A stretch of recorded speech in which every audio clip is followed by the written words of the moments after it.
الحمدللہ رب العالمین والصلاة والسلام علی رسولہ الامین اما بعد۔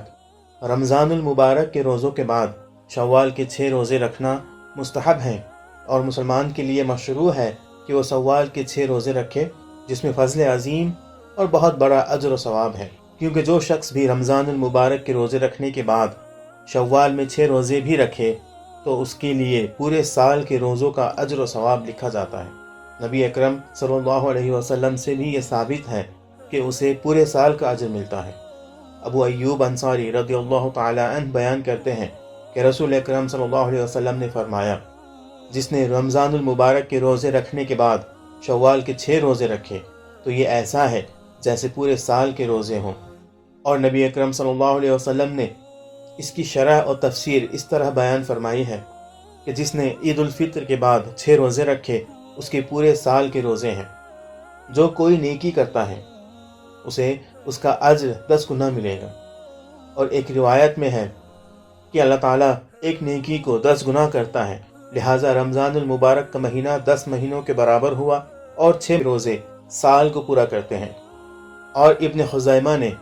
ان الفاظ کے ساتھ روایت کیا ہے، رمضان المبارک کے روزے 10 گنا اور شوال کے 6 روزے 2 ماہ کے برابر ہیں، تو اس طرح کے پورے سال کے روزے ہوئے۔ حنبلی اور شافعی فقہا نے تصریح کی ہے کہ رمضان المبارک کے بعد شوال کے 6 روزے رکھنا پورے ایک سال کے فرض روزوں کے برابر ہے۔ پھر شوال کے 6 روزے رکھنے کے اہم فوائد میں یہ شامل ہے کہ یہ روزے رمضان المبارک میں رکھے گئے روزوں کی کمی کو پورا کرتے ہیں، اور اس کے عوض میں ہیں،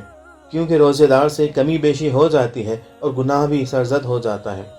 جو کہ اس کے روزوں کے اجر کو کم کر دیتا ہے، اور قیامت کے دن فرض عبادتوں میں پیدا ہونے والی کمی نوافل سے پورا کیا جائے گا، جیسا کہ نبی کریم صلی اللہ علیہ وسلم نے فرمایا ہے، قیامت کے دن بندے کے اعمال میں سب سے پہلے نماز کا حساب ہوگا۔ نبی صلی اللہ علیہ وسلم نے فرمایا، ہمارا رب عز و جل اپنے فرشتوں سے فرمائے گا، حالانکہ وہ زیادہ علم رکھنے والا ہے، میرے بندے کی نمازوں کو دیکھو کہ اس نے پوری کی ہے کہ اس میں کمی ہے، اگر تو مکمل ہوں گی تو مکمل لکھی جائے گی، اور اگر اس میں کچھ کمی ہوئی تو اللہ تعالیٰ فرمائے گا، دیکھو میرے بندے کے نوافل ہیں، اگر تو اس کے نوافل ہوں گے تو اللہ تعالیٰ فرمائے گا، میرے بندے کے فرائض اس کے نوافل سے پورے کرو، پھر باقی اعمال بھی اسی طرح لیے جائیں گے۔ واللہ تعالیٰ عالم۔ تو یہ ایک فتویٰ تھا جو ایک سوال کے جواب میں شیخ محمد صالح المنجد نے دیا تھا، اسے میں نے ہو بہو آپ لوگوں کے سامنے پڑھ کر کے سنایا ہے۔ امید ہے کہ ہم اس فتوے کے ذریعے سے شوال کے ان روزوں کی اہمیت کو ہم جان گئے ہیں، اور اللہ تعالیٰ سے ہم یہ امید رکھتے ہیں کہ اللہ تعالیٰ ہمیں ان روزوں کو رکھنے کی توفیق عطا فرمائے، اور سال بھر کے روزوں کے ثواب ہمیں عطا فرمائے۔ آمین۔ وآخر دعوانا ان الحمدللہ رب العالمین۔ السلام علیکم ورحمۃ اللہ وبرکاتہ۔